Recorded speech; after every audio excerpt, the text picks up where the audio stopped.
Chapter 41 low priced common stocks analysis of the source of income. तो जिन characteristics की हमने पिछले चैप्टर में बात की थी वो यूजुअली लो प्राइस स्टॉक से एसोसिएटेड रहते हैं, स्पेकुलेटिव कैपिटलाइजेशन वगैरह। तो ऑथर बोलते हैं लो प्राइस स्टॉक्स की एक अरिथमेटिकल एडवांटेज होती है क्योंकि यूजुअली उनका परसेंटेज इंक्रीज ज़्यादा होता है। जैसे कि किसी स्टॉक का प्राइस है 10 रुपये तो वो 40 रुपये आसानी से जा सकता है एज कम्पेयर टू कोई ऐसी स्टॉक है जो 1000 रुपये की है, वो 4000 पे इतनी इजीली नहीं जा सकती।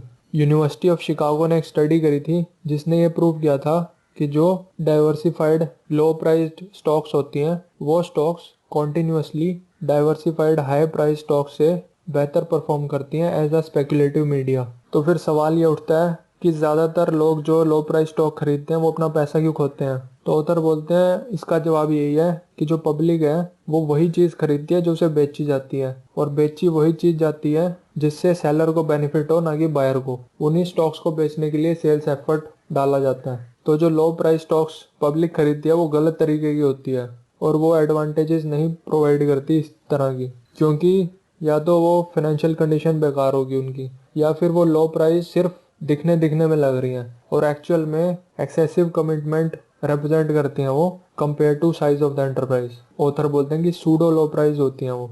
जैसे कि कंपनीज क्या करती हैं, बहुत ज़्यादा large number of share issue कर देती हैं ताकि पर शेयर प्राइस बहुत ही कम लगे, लेकिन total value of common issue बहुत ज़्यादा होता है। और जो एक्चुअल में लो प्राइस स्टॉक होती है उसकी जो कॉमन स्टॉक की वैल्यू होगी वो स्मॉल होगी कंपेयर टू जो कंपनी के एसेट्स होंगे, या कंपनी की जो सेल्स होंगी, या कंपनी की जो पास्ट या प्रोस्पेक्टिव प्रॉफिट्स होंगे। और ऑथर अपने एक्सपीरियंस से बताते हैं कि जो स्टॉक्स रिसीवरशिप फेस कर रही होती हैं उनके जो लो प्राइस स्टॉक्स होती हैं वो ज़्यादा एक्टिव होती हैं एज कम्पेयर टू वो वाली स्टॉक्स जो लो प्राइस्ड होती हैं सिर्फ इस वजह से क्योंकि उनकी पुअर अर्निंग्स होती हैं। रिसीवरशिप वालियों में प्रेशर होता है इनसाइडर्स का, बिकवा भाई मेरे शेयर, तो सेल्स एफर्ट ज़्यादा डलता है उनमें पब्लिक को कन्विंस करने का कि खरीदो खरीदो। तो जो स्पेकुलेटिवली कैपिटलाइज्ड कंपनीज होती हैं उनकी यही आइडेंटिफिकेशन होती है, large amount of senior securities से कैपिटलाइजेशन होती है और कंपैरेटिवली बहुत छोटी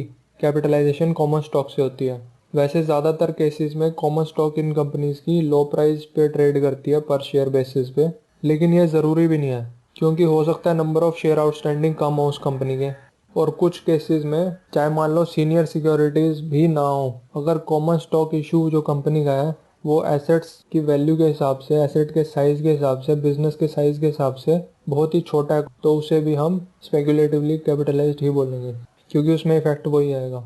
लार्ज वॉल्यूम और हाई प्रोडक्शन कॉस्ट भी सेम इफेक्ट पैदा करता है जैसे स्पेकुलेटिव कैपिटल स्ट्रक्चर पैदा करता है, क्योंकि हाई ऑपरेटिंग या प्रोडक्शन कॉस्ट है अगर तो कॉमन स्टॉक होल्डर्स के लिए बहुत ही कम अर्निंग्स बचती हैं, और जब वो बढ़ेंगी तो परसेंटेज इंक्रीज बहुत ज़्यादा होगा। तो अगर सेल्स में थोड़ी सी भी इंक्रीज होगी तो जो बॉटम लाइन है अर्निंग्स है नीचे वाली जो कॉमन स्टॉक होल्डर्स के लिए छोटी सी थी वो उनमें एकदम परसेंटेज इंक्रीज बहुत ज़्यादा होगा। इसे बोलते हैं कंसेप्ट ऑफ ऑपरेटिंग लेवरेज, जो कि एनालिस्ट बात करते हैं म्यूचुअल फंड के अपनी रिपोर्ट्स में और टीवी पे भी। फिर लास्ट में ऑथर बात करते हैं सोर्सेज ऑफ इनकम की।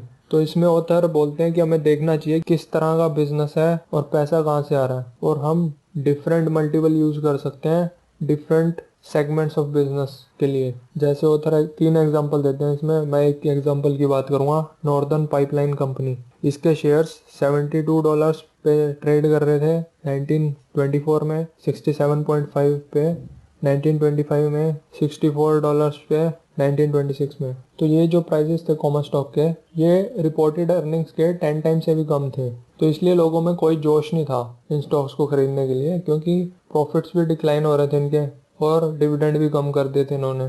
3 सोर्स थे इनके इनकम के, पहला पाइपलाइन ऑपरेशंस, दूसरा इंटरेस्ट एंड रेंट्स, तीसरा नॉन रिकरेंट आइटम्स। तो नॉन रिकरेंट तो दोबारा रिकर नहीं करेंगे और पाइपलाइन ऑपरेशंस में डिक्लाइनिंग ट्रेंड था, लेकिन जो इंटरेस्ट एंड रेंट्स था उसमें $4.1 on an average company generate कर रही थी। और ये कहाँ से आ रहा था, जिल्ड टेस्ट मार्केटेबल सिक्योरिटीज खरीदी थी कंपनी में, और मेजोरिटी ऑफ अर्निंग्स इंटरेस्ट और रेंट से ही आ रही थी। तो ये मेन सोर्स ऑफ इनकम है कंपनी का एक तरह से। तो यानी कि जो इंटरेस्ट एंड रेंट वाली इनकम है नॉर्दर्न पाइपलाइन कंपनी की, उसको ज़्यादा बड़ा मल्टीपल मिलना चाहिए कंपेयर टू जो उसका पाइपलाइन बिजनेस था। तो पाइपलाइन बिजनेस से ऑन एन एवरेज 2.92 अर्निंग्स थी और इंटरेस्ट एंड रेंटल से 4.1, तो टोटल करके 7.02 अर्निंग्स थी। तो हम पाइपलाइन वाले को 6.7 का मल्टीपल देंगे और इंटरेस्ट एंड रेंटल को 20 टाइम्स का मल्टीपल देंगे। यानी कि दूसरी भाषा में बोला जाए, हम 5% earning yield interest and rental से एक्सपेक्ट करते हैं और 15% अर्निंग यील्ड पाइपलाइन बिजनेस से एक्सपेक्ट करते हैं। तो स्टॉक की वैल्यूएशन हो जाएगी 20 + 80 $100 या $100। तो इस हिसाब से स्टॉक अंडर वैल्यूड थी। अगर हम डिफरेंट मल्टीपल्स दें दोनों को, अगर हम 7.02 को सीधा 10 का मल्टीपल दे देते हैं तो स्टॉक $70 लगती। और इसी के साथ पार्ट 5 खत्म हो जाता है, जो कि इनकम स्टेटमेंट एनालिसिस था। पार्ट 6 में बैलेंस शीट एनालिसिस की बात करेंगे।